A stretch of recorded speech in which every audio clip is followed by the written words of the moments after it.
Hello everyone and welcome back to the channel. I'm Rhino, and in today's video I have a full review for you of the brand new premium tier 8 Mercenary Heavy Tank.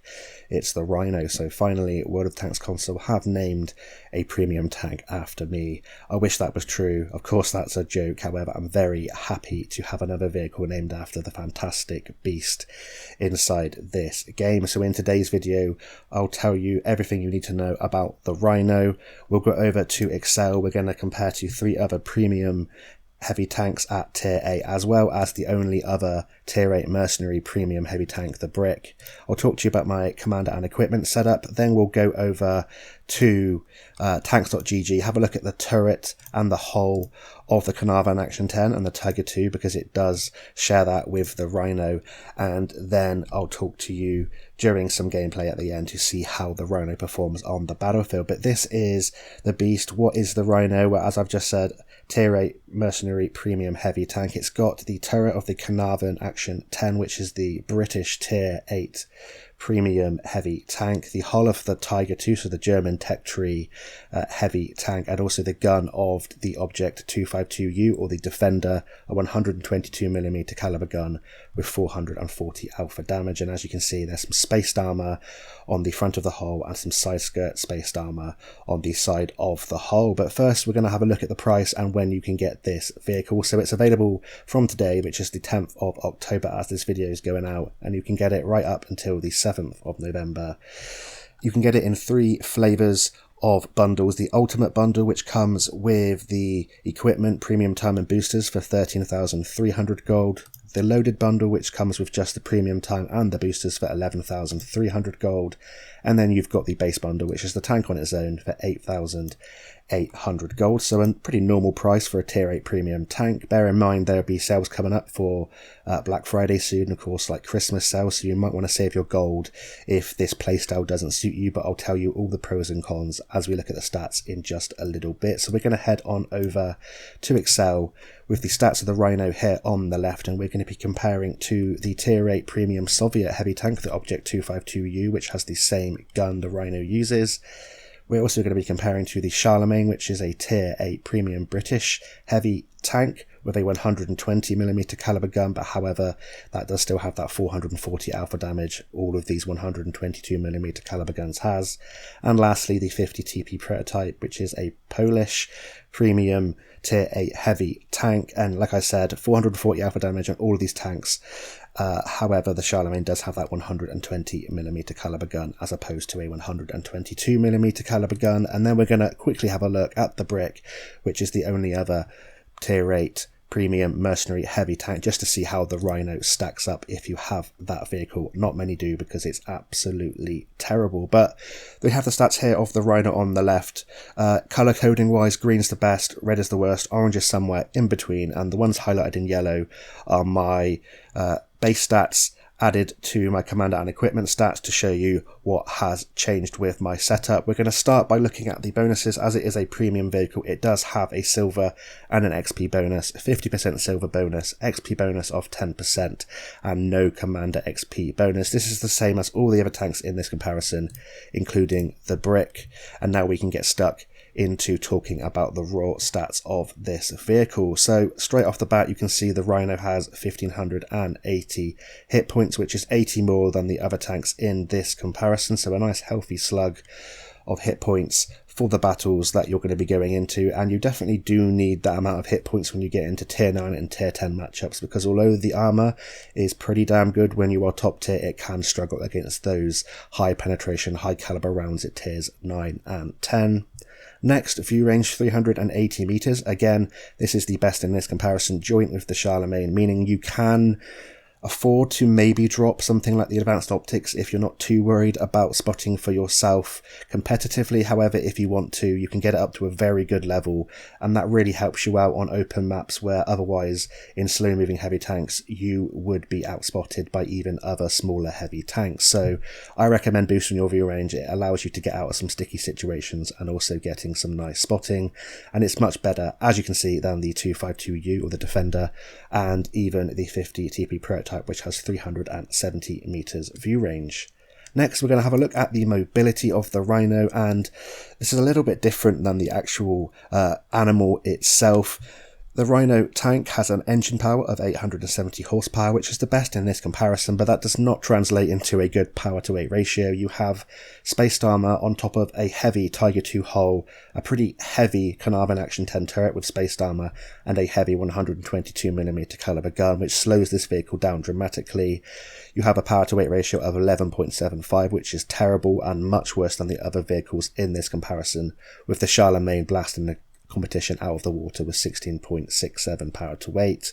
You're very sluggish, you're very slow to get up to your top speed, and you do struggle going up hills. This can affect you getting into position right off the bat or running away from danger, so you have to think very carefully about your positioning on the battlefield. You can of course use mobility equipment, but that means you sacrifice things like view range, gun handling and DPM, and I definitely don't recommend you sacrifice anything to do with this gun because it is incredibly derpy, and you'll know that if you've played the Object 252U or the Defender. In terms of your top forward speed, 38 km an hour is actually the best in this comparison, but you very rarely reach it. When you're going on flat sort of medium terrain, you can reach it after a little bit of driving, and going downhill you can reach it, but definitely uphill or on sort of soft terrain you are going to really struggle to reach that top forward speed. So you're more in line with a slower Object 252U or a much slower 50 TP prototype, and the Charlemagne gets up to its top speed very well and is much better at getting uphill. In terms of your reverse speed, it's the worst in this comparison, and that really does mean that you are very slow to get down off of ridgelines when you're playing the hold down gameplay. This tank really excels at, so definitely think about your positioning there. And that is combined with a very poor hull traverse of 24 degrees a second. Again, this is the worst in this comparison, meaning you do turn very slowly indeed. You could improve it with things like clutch braking or using traction system as a part of your equipment. However, again, you've got to think about what you want to sacrifice and what you want to improve about this vehicle.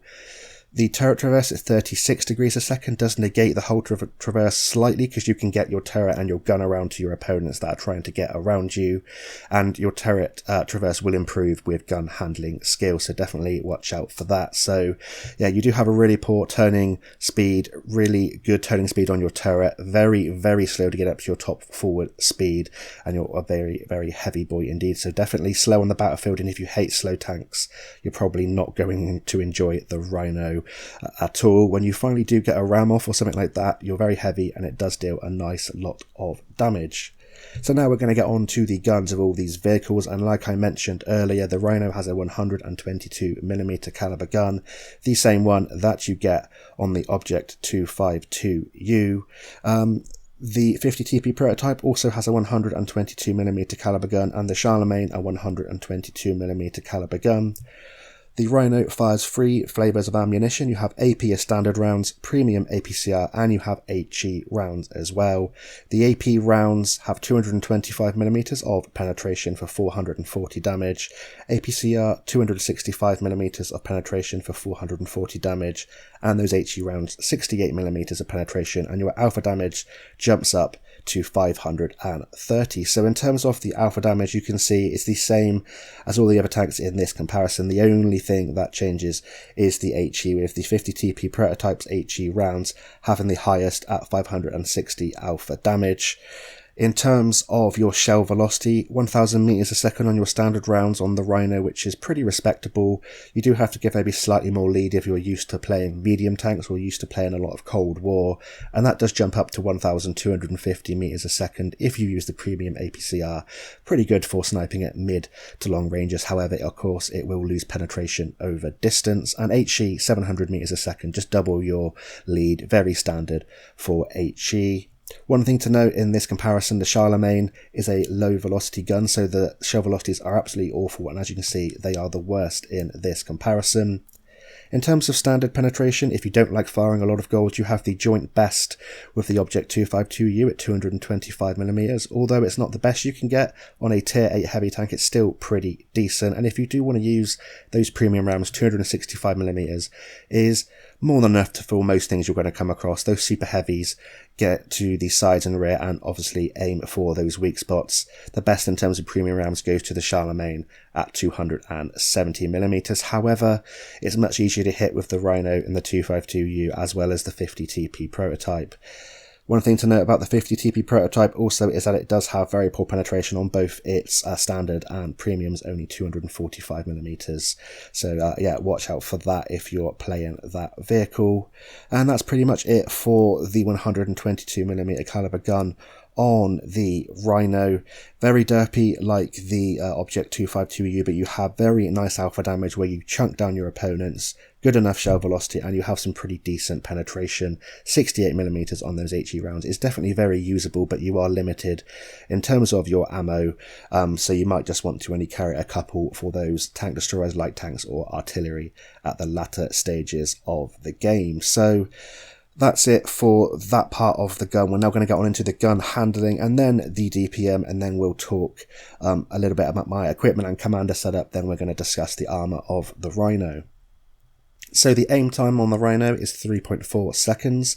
Not the worst, that goes to the Charlemagne at 3.5, and only slightly worse than the 50TP prototype, which is the best at 3.2. Very, very long aim time, and you just want to improve that as much as you can. Accuracy, you have the best accuracy in this comparison, joint with the Charlemagne and joint with the 50TP prototype. Although you share the same gun as the Object 252U, you do have a better accuracy by 0.03, which is good news. It's still very derpy, but you know, every little helps in that regard. In terms of your rate of fire, 4.17, which means you reload for one shell in 14.4 seconds, which is the best out of all of these vehicles. And that equates to a best DPM in this comparison at 1835. Much better than the Charlemagne, which has the worst in this comparison, and even better than the standard 252U and the 50TP prototype.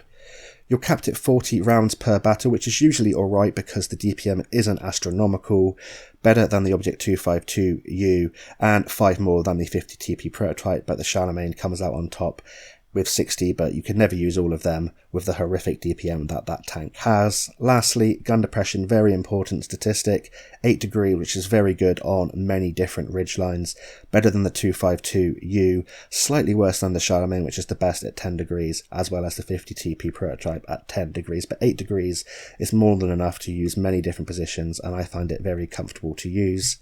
Lastly, gun elevation 20 degrees, same as the 252U and the 50TP prototype, joint best in this comparison, 5 degrees better than the Charlemagne. So a quick take-home picture from this: good silver bonus, a little bit of an XP bonus, best in class hit points, joint best view range, very, very slow indeed.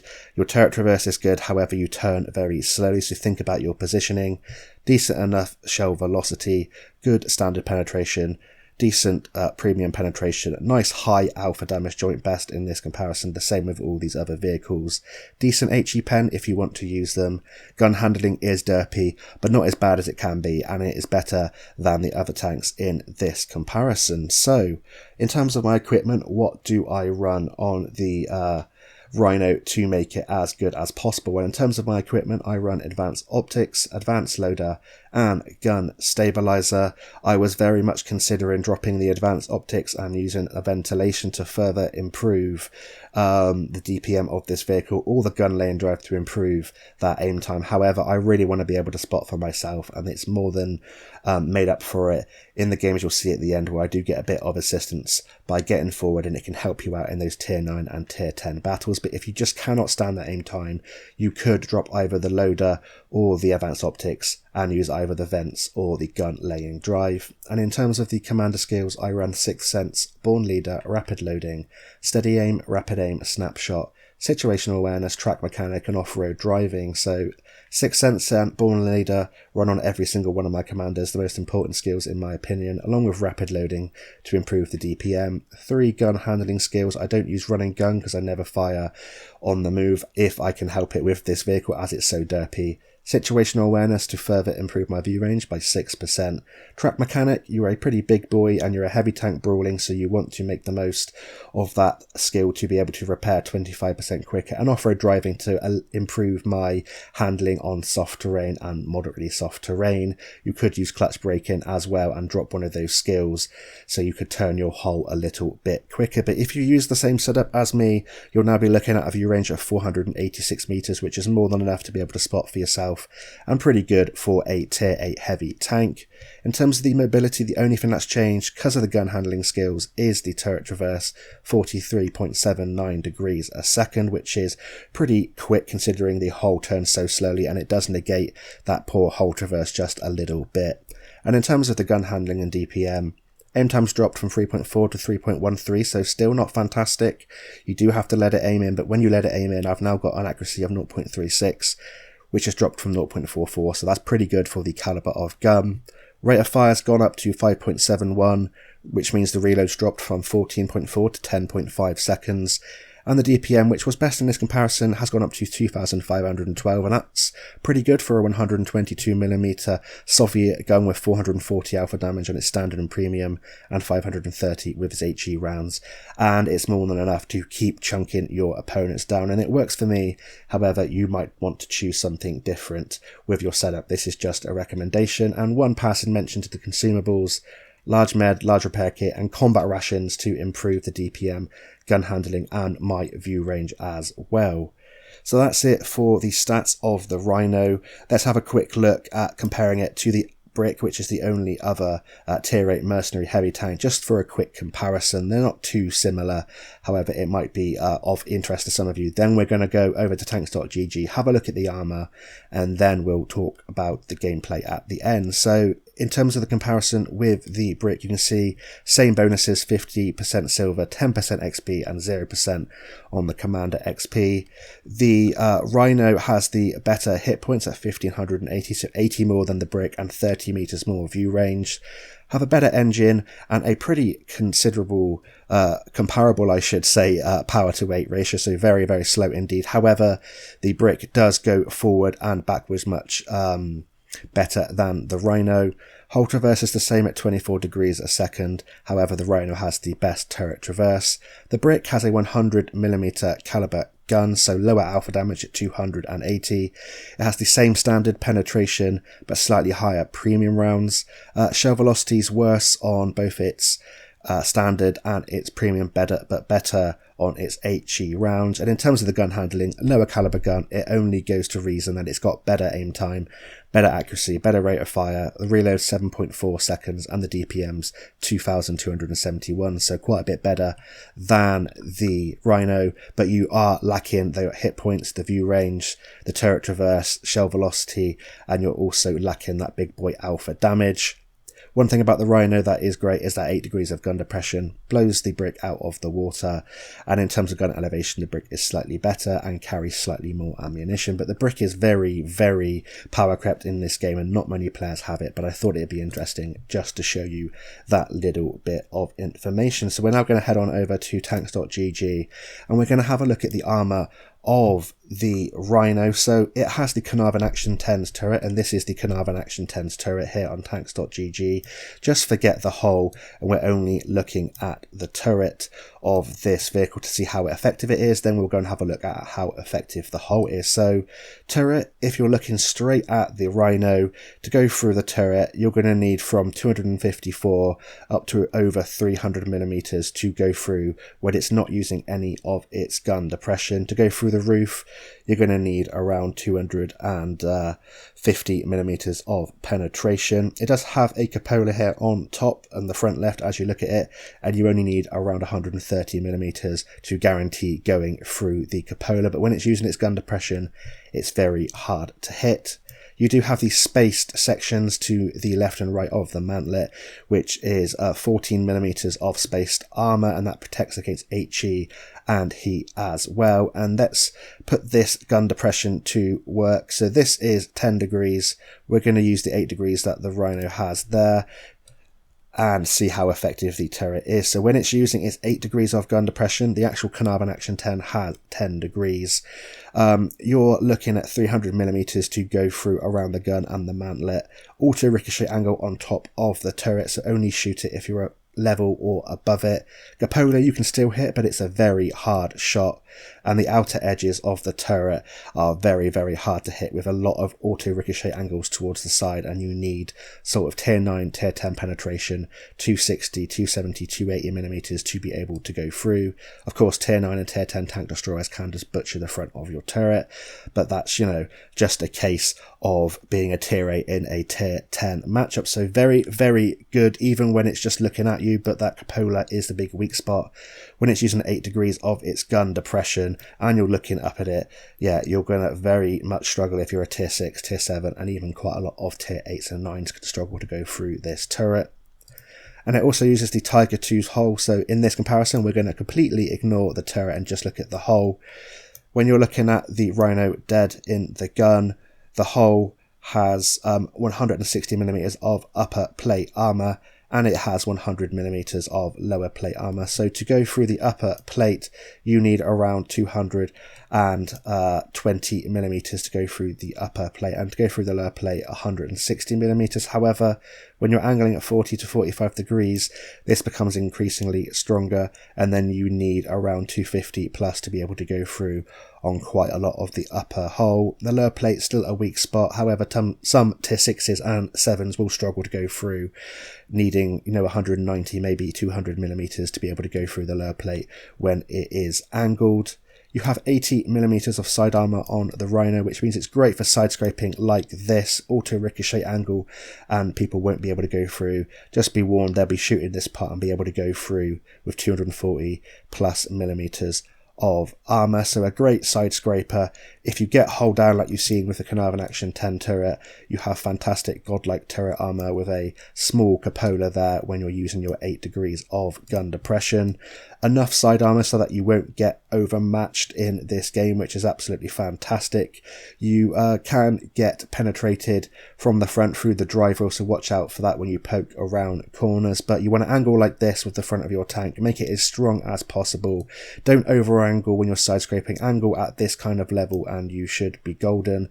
And when you're using just the 8 degrees of gun depression, the hull becomes even thicker, so people shooting up at it need 240mm plus to be able to go through the upper plate, which is 160mm of upper plate armor. So it's a pretty damn strong tank, and it's so much stronger than I thought that it would be, just from remembering what the Tiger 2 is like. And of course you also have spaced armor that goes across the upper plate. These spaced armor sections, and I'll put up a screenshot for you now, are 40mm, and they're dotted across the upper plate, and the 40mm also equates to the actual tracks themselves. And when people are shooting your upper plate and hitting those spaced armor sections as well, that gives you extra bounces, and it means that it's just so more effective than a Tiger 2's hull. You have side skirt armor as well, and that is 15mm, and I'll put a screenshot up for you now, and two 15mm spaced armors plates on the upper right hand side of the upper plate. So a pretty big boy armor for the Rhino, which is kind of good, I think, in my opinion. It allows you to play in tier 9 and 10 matchups and occasionally bout some high caliber rounds, and it means you definitely can bully tier 6s and tier 7s. So that's it for the stats of the Rhino. We've looked at the comparison between all of these tanks.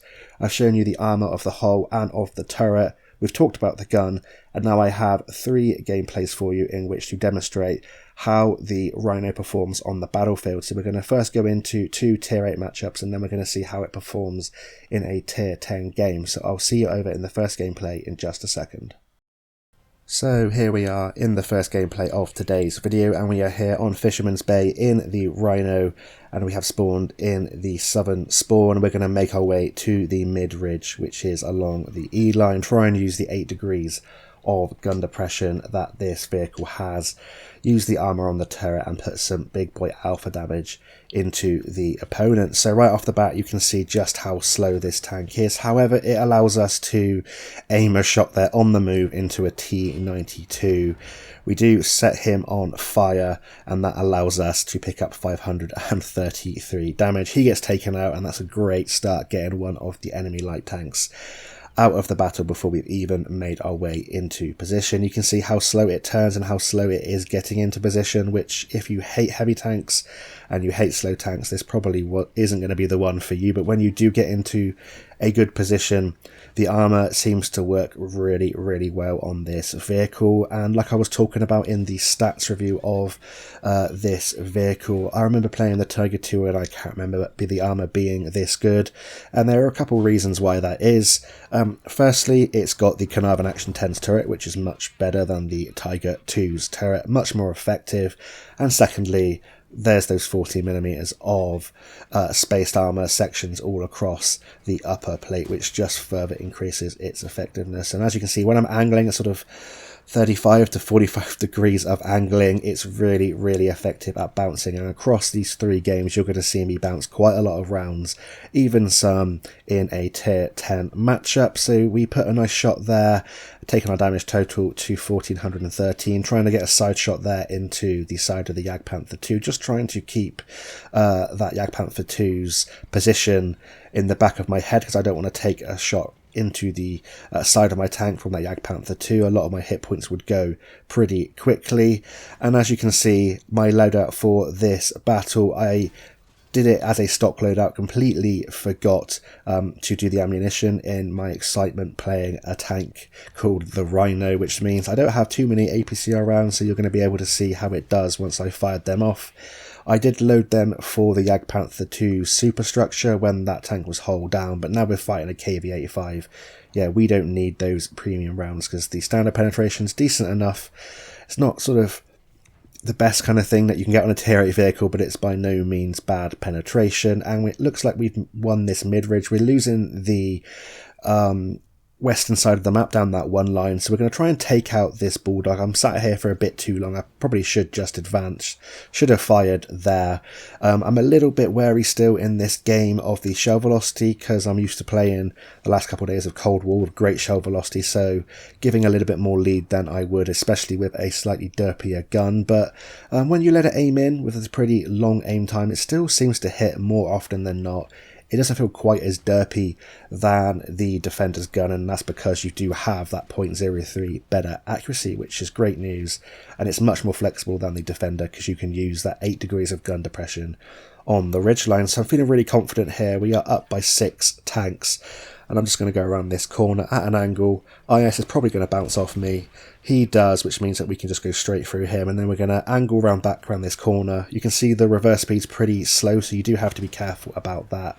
And then I'm just going to sit in front of these tanks, put one into the side of Tiger 1, finish him off, and now I'm confident. I've got enough hit points now for the rest of the battle, and it's been a bit of a ruffle stomp. And in top tier match making, when you're the top tier and you're playing against a lot of tier 6, 7s, and even some of the sort of stock tier 8s, you can really bully them in this vehicle. They auto aim onto the front of your vehicle, not knowing how your armor viewer is. They just think they can auto aim, go straight through the front of your vehicle. And of course the Tiger 2's armor's still pretty good. The hull, it's not the best by any means, but it's definitely more than enough to be able to bounce some shells, and when you add spaced armor onto that, it just makes it more effective. So I'm going to lazily now just auto aim on the OHO. I have no idea why. I think I was just hoping that it would fly into one of his boobies and yeah, take him out. So we're going to nudge the OHO, and you can see the OHO is a very heavy boy, and we nudged him for 9 damage just by tickling him. So when you do have an opportunity to ram a lightly armoured tank in this vehicle, you can do some pretty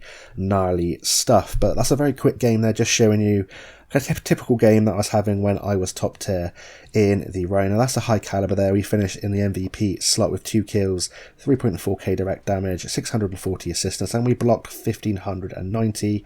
And silver with interest is on, so a nice profit with or without a premium account of above 300,000 silver, which is lovely. And that's a 4 minutes 36-second battle. So we're now going to head on into the second battle of today's video. It's another tier 8 matchup, and then I'll show you what this tank is capable of in a tier 10 game. So I'll see you over in the second gameplay shortly. So we are now into the second gameplay of today's video, and we are here on Abbey, and it's nice to see this map back in rotation for me. I haven't played it for so long, and it's nice to be able to play a tier 8 tag on this map. So we've spawned in the north here in a standard battle, and we're going to make our way slowly into the centre of the map. Usually in a heavy tank I'd go to the west of the map, down the 1-2 line, a lot of brawling locations down there, but the reason I'm going to the middle is twofold. One, because I want to get to a position quick enough to be able to start putting my gun to work. Secondly, because the buildings here can provide some kind of artillery cover. So once you actually get into the centre location, it's a great sort of defensive position, and it means that I can defend my base as well as shoot in sort of towards the four corners of the map. So we're just going to kind of go up here. I'm going to take any shots that I take, trying to get into position. This LTG is looking like he's very scared of all these tanks coming, and now we're going to go after this Dragon.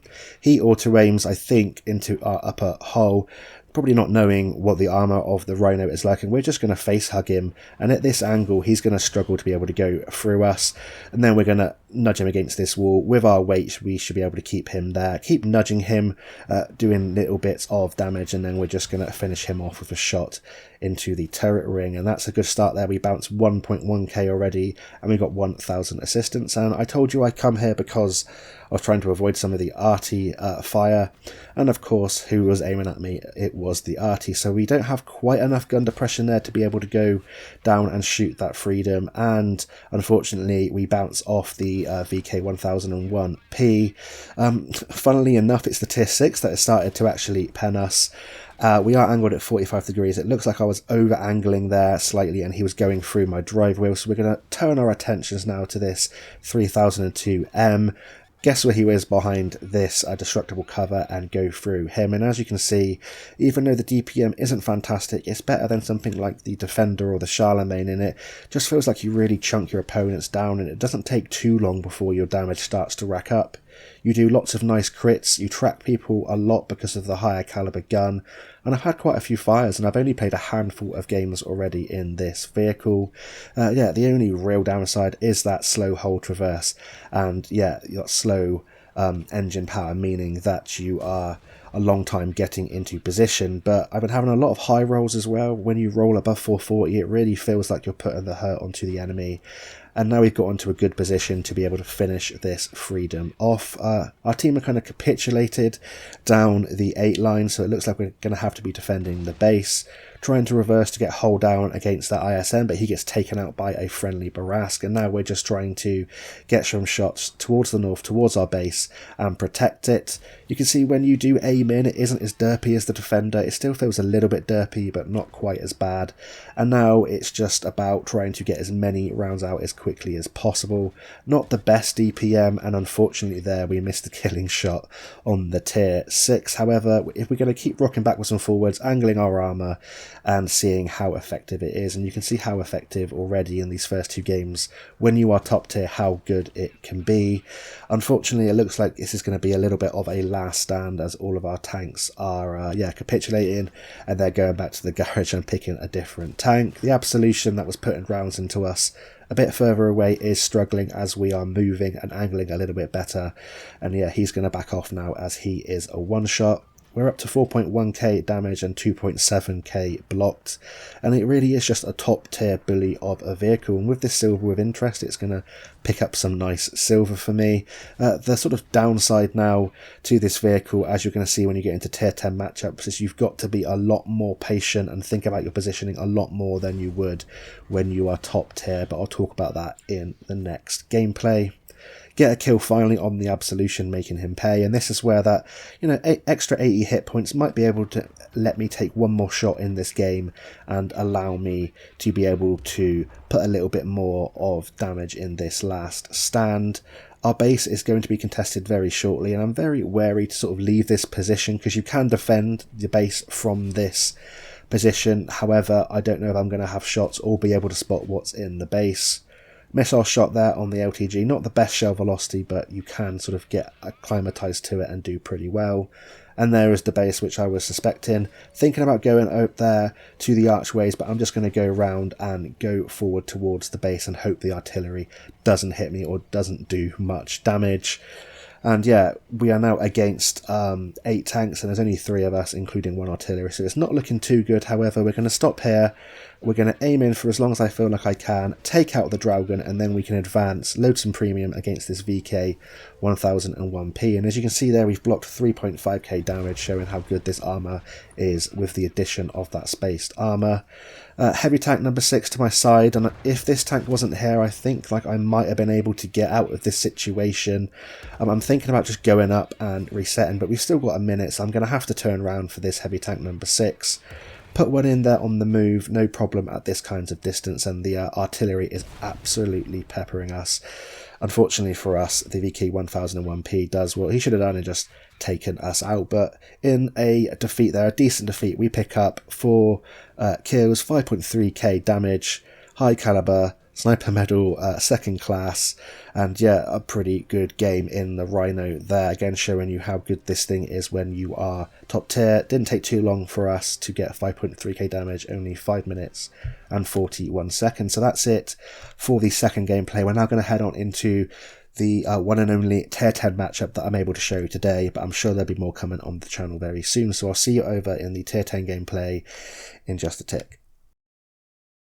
So here we are in the third and final battle of today's video. We are here on Nebelburg Small in the Rhino, and this time we are bottom tier. It's a tier 10 matchup, so we're going to be a little bit more passive than we have been when we are top tier. It's a minute into this battle, and that's because it's just taken us that long to be able to get into position. It does take a long time. Went for a tracking shot there on the IS-7, and when you are bottom tier, one great tip is just to track your opponents, especially at longer distances if you feel like you can't penetrate them, because you never know, artillery might smack them or you might get some lovely juicy assistance. So we're still firing standard rounds at this point. You can see that I finally adjusted my ammo selection in the third game of this video, and we're actually going to put some nice damage into this IS-7 as well as tracking him on the move and rolling for some big boy alpha damage against a tier 10 Soviet heavy tank. APCR, slightly better shell velocity, better for shooting at this distance, and 265mm of penetration is more than enough to be able to go through the side of an IS-7 unless you get a little bit unlucky. And as you can see, we're getting some nice assistance as well. Aiming for the tracks, roll pretty low there. That's kind of making up for the high roll we had on the IS-7 just before, and the Centurion 7-1 takes him out. And we're up by quite a few tanks already. Games are going as quick as you would expect for middle of the day kind of gameplay. Nice snapshot there showing that accuracy improvement over the Object 252U Defender, and we set that Barask on fire, which is absolutely lovely. You've just got to be more passive, try and pick and choose your shots, keep aware of the mini-map, always try and keep cover next to you and teammates, and don't get surrounded in this tank because people can outrun you very easily. So unfortunately we haven't been able to reload in time to put a shot into this Iron Arnie, and thinking about going just straight in to help this Centurion 7-1. However, we're now getting taken shots from the right, so we're going to back up using this extremely slow reverse speed, try and angle for both tanks. We do bounce what I believed was the Iron Arnie shell, or we absorbed it into a part of our spaced armor or our gun there. And yeah, we're now just waiting for our teammates, and then all you've got to do is put your gun to work when you have the opportunity. Don't overexpose yourself, especially when you are in tier 10 matchups, because you'll just get taken out extremely quickly. Going for the tracks again there on that M47 Iron Arnie, and hopefully someone's going to be able to take him out, as we nearly tipped the Rhino over.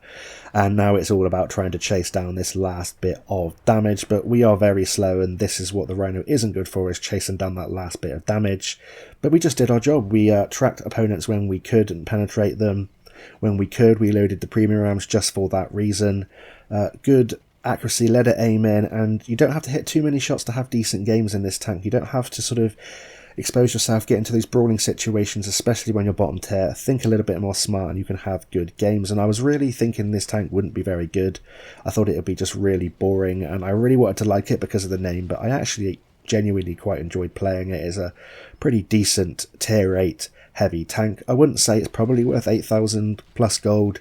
However, you know, if you like Rhinos like me, that's just something you're going to do if you're a collector. But you can see there the spaced armour over the front of this vehicle. A very quick game there on Nebelburg small, but we finished second on the team in a tier 10 matchup with a good profit. 2.6k damage, 964 assistance, and we blocked 360, showing you, you know, you have more than enough hit points and armour to be able to be effective.